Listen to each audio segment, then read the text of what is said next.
नारायणं नमस्कृत्यं नरं चैव नरोत्तमं देवीं सरस्वतीं व्यासं ततो जयमुदीरते। राधा मेरी मात है, पिता मेरे घनश्याम, इन दोनों के चरणों में मेरा कोटि कोटि प्रणाम। आए हो तो प्रेम से लो हरि का नाम। सभी भक्तों को डिंपल की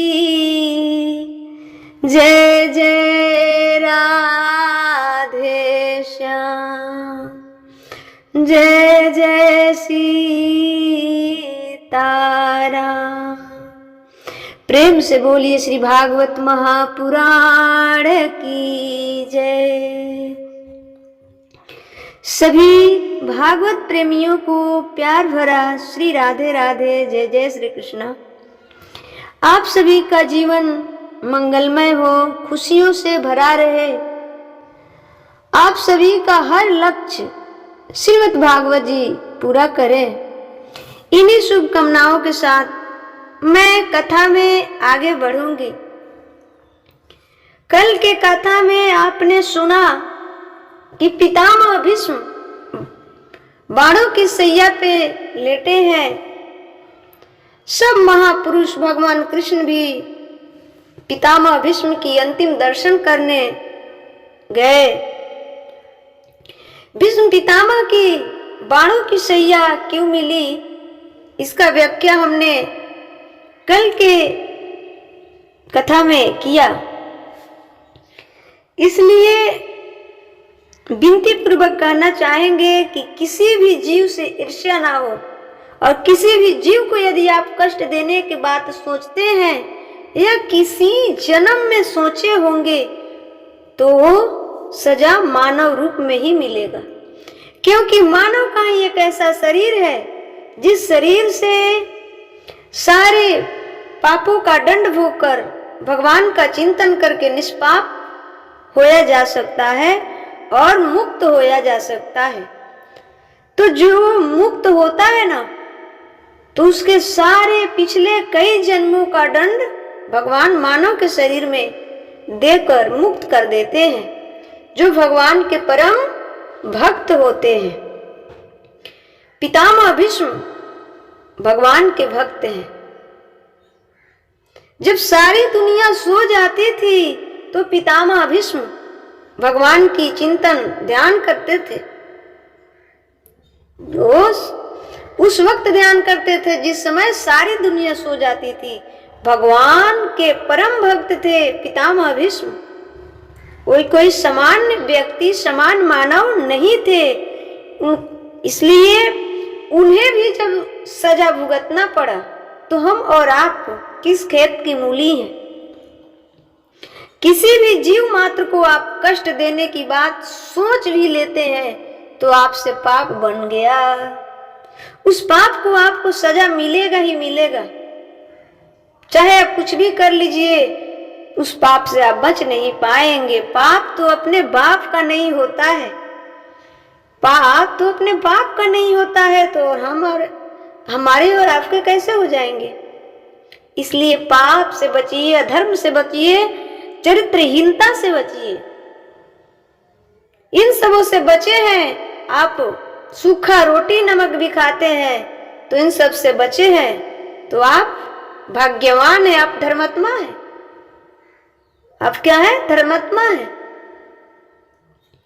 अरे मेरे प्यारे, यहाँ तो जो कष्ट होती है ना, वो तो सही है कि हम आप दूसरे तीसरे से कहकर उसको बांट लेते हैं, थोड़ा कम कर लेते हैं, लेकिन जब वहां जाओगे, ऊपर जब जाओगे, वहां जो कष्ट मिलती है ना, वहां किससे बांटोगे, किससे कहोगे?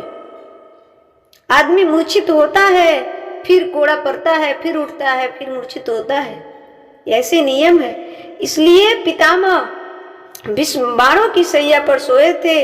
एक जिंदा सांप को कांटों के ढेर में फेंक देने के कारण वो सांप तड़प तड़प कर, कांटा चुभ गई, सांप तड़प तड़प कर मरा और उसी ने श्राप दे दिया। तो सांप की मृत्यु के कारण पितामह भीष्म को बाणों की सैया मिली। दूसरी बात ये थी कि पितामह भीष्म दिग्गज थे। माता द्रौपदी के जब चीरहरण हो रही थी तो माता द्रौपदी ने पितामह भीष्म को भी पुकारा था, पर पितामह भीष्म ने चुपचाप देखते रह गए। इसलिए विनती पूर्वक कहना चाहूंगी कि किसी नमक रोटी खा लो, किसी का एहसान मत लो। एहसान लोगे जिंदगी भर इन्हीं रहोगे। यदि आपका मित्र आप पर बड़ा कृपा किया है, बंगला गाड़ी बहुत दिया है, और देकर आपसे कहे कि यह धर्म की काम करो, तो आप उसी वक्त उनका बंगला घर गाड़ी सब वापस कर देना। बोलना कि सत्य के साथ हम तुम्हारे साथ रहेंगे, पर असत्य के साथ हम रहने वाले नहीं हैं। यही तो हुआ पितामह भीष्म के साथ।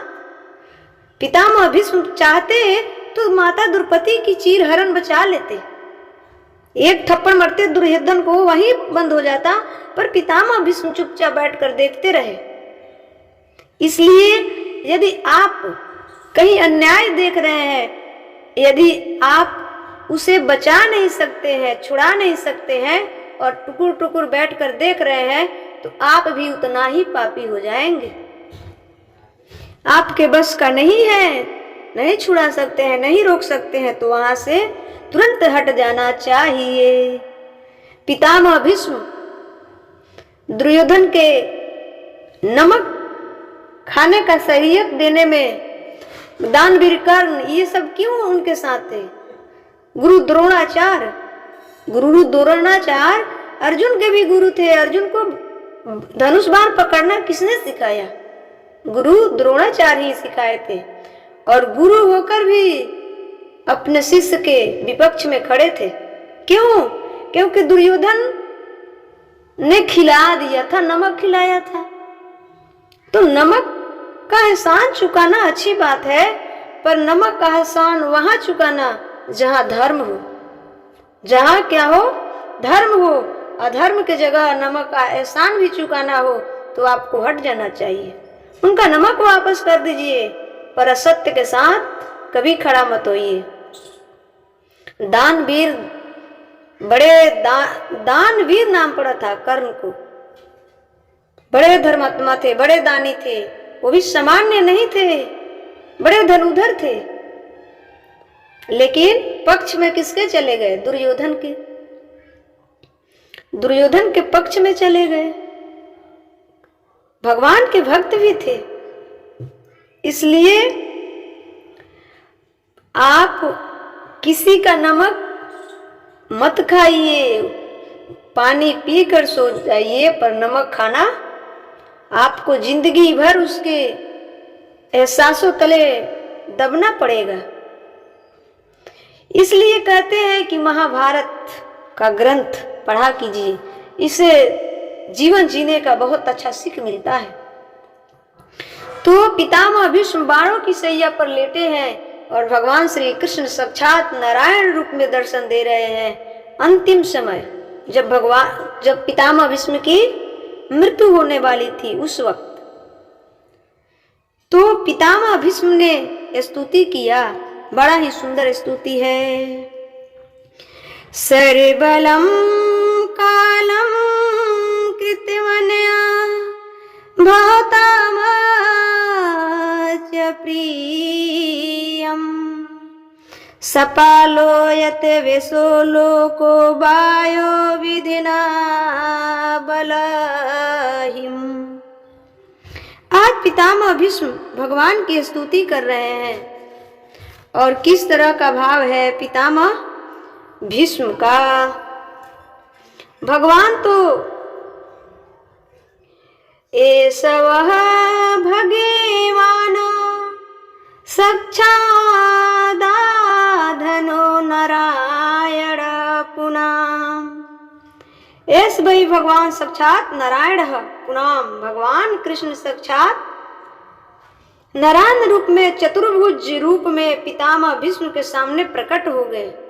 ये बताइए कि यदि कोई सामान्य व्यक्ति के सामने क्या भगवान अंतिम समय ऐसे हो सकते हैं क्या? मरने के वक्त किसी सामान्य व्यक्ति के सामने भगवान प्रत्यक्ष रूप में आ सकते हैं? नहीं आ सकते हैं। इसलिए पितामह भीष्म कोई सामान्य व्यक्ति नहीं थे। तो भगवान वहां नारायण के रूप में, चतुर्भुज रूप में पितामह भीष्म के सामने प्रकट हो गए। और पितामह भीष्म ने भगवान की स्तुति की कि देखिए कितना, हम सब जब भगवान को, जो भक्त है ना, पाप करेगा तो पाप का भी दंड मिलेगा, पर जो पुण्य होगा उस पुण्य का भी फल मिलेगा। ना पाप मिट सकता है ना पुण्य मिट सकता है।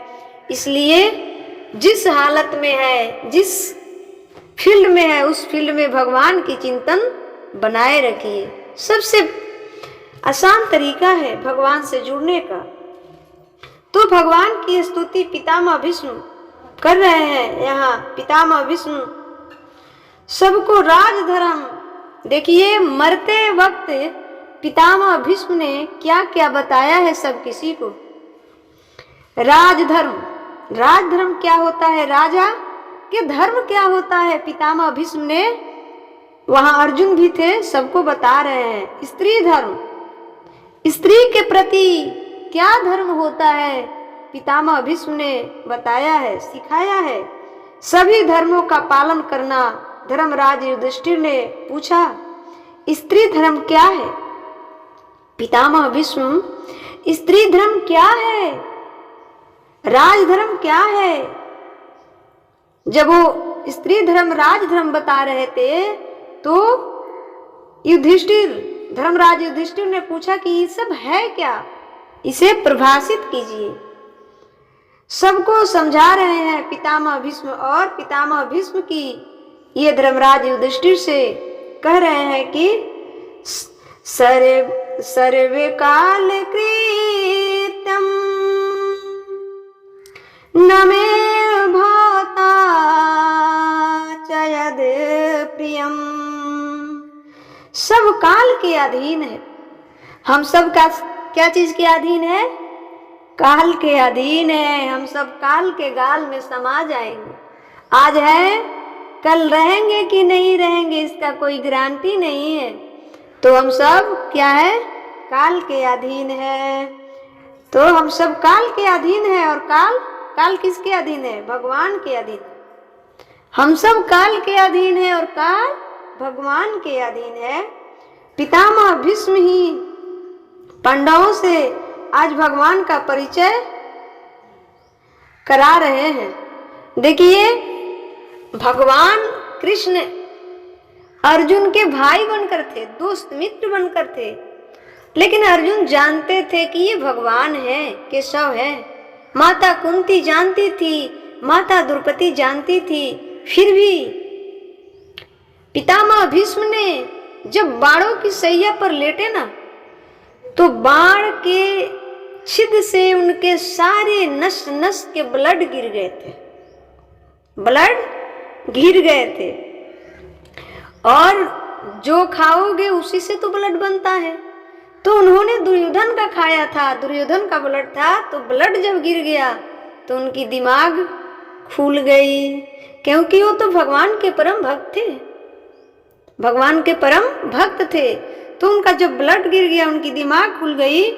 और वहां सब किसी को बता रहे हैं कि ये भगवान कृष्ण कोई साधारण मनुष्य नहीं है, साधारण मानव नहीं है, ये भगवान है।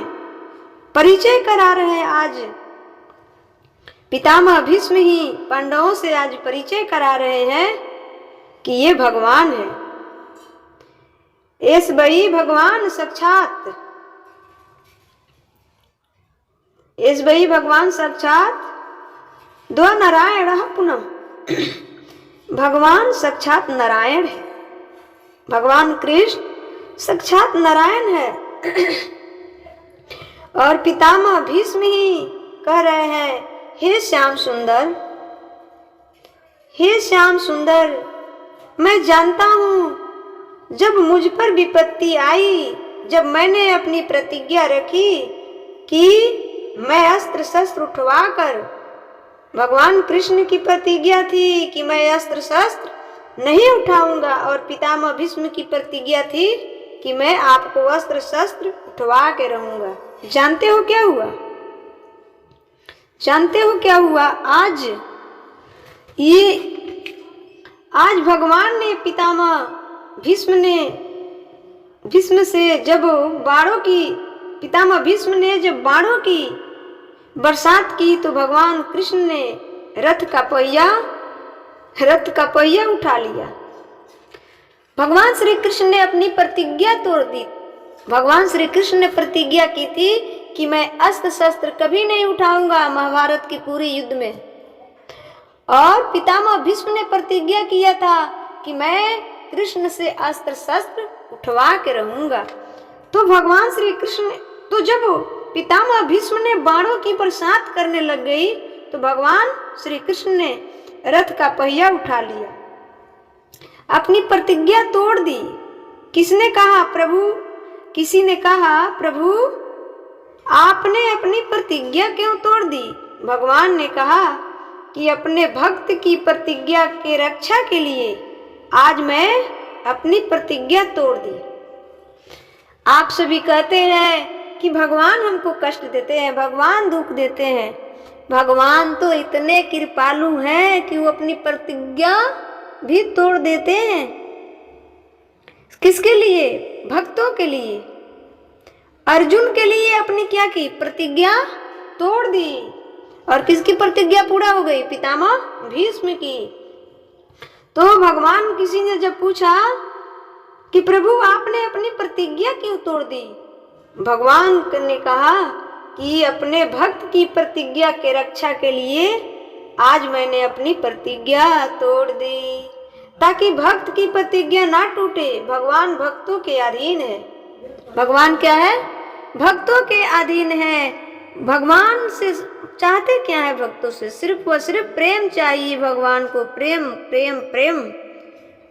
दुर्योधन भगवान को भगवान नहीं मानता था, प्रेम नहीं करता था, जबकि अर्जुन मित्र सखा, जिस रूप में आप भगवान को मानोगे, अपने पुत्र मानो, अपने पति मानो, अपने बेटा के रूप में मानो, अपने भाई के रूप में मानो, अपने मित्र के रूप में मानो, जिस रूप में आप भगवान को मानोगे, प्रेम करोगे, भगवान उस रूप में प्रसन्न है।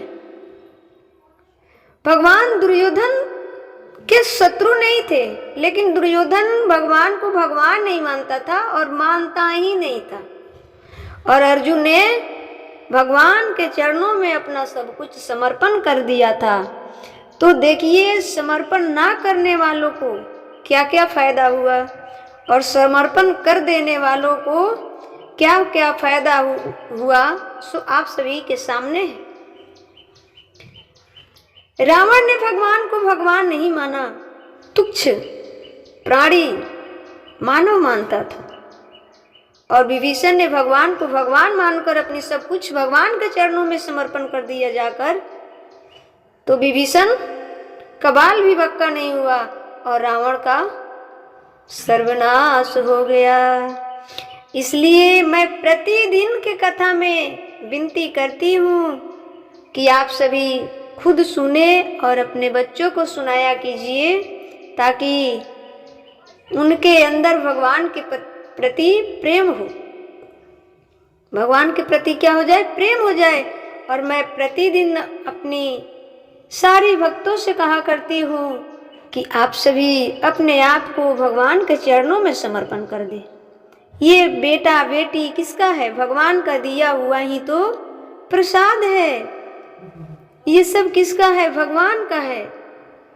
व्यवहार कीजिए कि बेटा है, उसे खिलाइए पिलाइए, जो कुछ भी कर रहे हैं कीजिए, पर भाव ये होना चाहिए कि मैं अपने बेटे को नहीं, मैं अपने पति को नहीं, मैं अपनी बेटी को नहीं, मैं भगवान को खिला रही हूँ, खिला रहा हूँ। तो आपका व्यवहार संसार से व्यवहार भी हो जाएगा, व्यवहार भी बना रहेगा और भगवान से प्यार भी बना रहेगा, भक्ति भी होती रहेगी।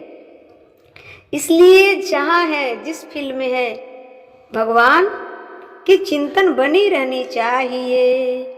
ये मानव का शरीर भगवान इसलिए नहीं दिए कि तुम विवाह करो, तुम बच्चे पैदा करो, तुम नौकरी करो, मान प्रतिष्ठा कमाओ, नहीं। भगवान इतना सुंदर शरीर इसलिए बनाया कि इस शरीर से ही कलयुग में आप भगवान को भज सकते हैं, आप भगवान भवसागर पार जा सकते हैं। इसलिए भगवान ने मानव का शरीर दिया है। ये बच्चे, ये पद प्रतिष्ठा, इस सब के लिए भगवान ने ये आपको और हमको शरीर नहीं दिया है। लेकिन हम सब क्या करते हैं, जब हम सब माँ के गर्भ में होते हैं तो हम सब बड़ा स्तुति करते हैं, भगवान से बड़ा स्तुति करते हैं कि हे सरकार हमें गर्भ से बाहर कीजिए। आप सोच कर देखिए कि छोटी सी थैली में, पॉलीथिन में हम सब माँ के गर्भ में कैसे रहते हैं। उस स्थिति में कितना कष्ट होता होगा। माताएं जो तीखा खाती है ना, तो गुलाबी सा क्या त्वचा रहता है, उस पर जाता है, छनछनाता है, दर्द होता है। गर्भ में बहुत दर्द सहकर हम लोग बाहर आए हैं, और जब दर्द होता है तो हम सब भगवान से विनती करते हैं कि सरकार हमें बाहर कीजिए। भगवान क्या कहते हैं कि हम तो बाहर किए थे, हम तो बाहर किए थे, तू फिर गर्भ में आ गया तो हम क्या करें। तो इसलिए पुनरपि जननम पुनरपि मरणम पुनरपि जठरी जठरे शयनम, ये पुनरपि जननम, ये गोल गोल जो चक्कर है, तुम उसको मार रहे हो तो कल वो आकर तुम्हें मारेगा। ये गोल गोल चक्कर से बचना चाहते हो तो भगवान के चरणों में अपने आप को समर्पण कर दो, अपने आप को सिलेंडर बोल दो कि हे सरकार मैं आपका हूँ, मैं आपकी हूँ। ठीक है। तो भगवान श्री कृष्ण ने क्या किया कि अपने भक्तों के लिए अपनी प्रतिज्ञा तोड़ दी। भगवान श्री कृष्ण साफ शब्दों में कहते हैं कि मैं अपना अपमान सह सकता हूँ, मैं अपना अपमान सह सकता हूँ, पर अपने भक्तों का अपमान नहीं सह सकता। इसका साक्षात प्रमाण है।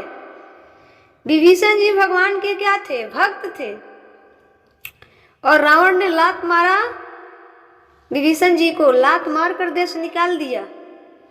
तो रावण का क्या हुआ, सर्वनाश। क्या हुआ, सर्वनाश। दुर्योधन के यहाँ भगवान शांति दूत बनकर गए थे, दुर्योधन के यहाँ भगवान श्री कृष्ण शांति दूत बनकर गए थे और बोले कि दुर्योधन 5 गांव ही दे दो, 5 गांव दे दो, 5 गांव में ही सारी समस्या निपट जाएंगी, वो लोग खुद से रह लेंगे। लेकिन दुर्योधन ने क्या कहा कि हम सुई के नख के बराबर नहीं दूंगा। तो भगवान दुर्योधन के पास भी गए थे, लेकिन दुर्योधन ने भगवान को भगवान माना ही नहीं, भगवान के बातों को अनसुनी कर दिया सुनकर। तो उसका परिणाम सब किसी के सामने है। उसी प्रकार जो भगवान के चरणों में है उसका परिणाम, जो चरणों से दूर है उसका परिणाम सब सामने है।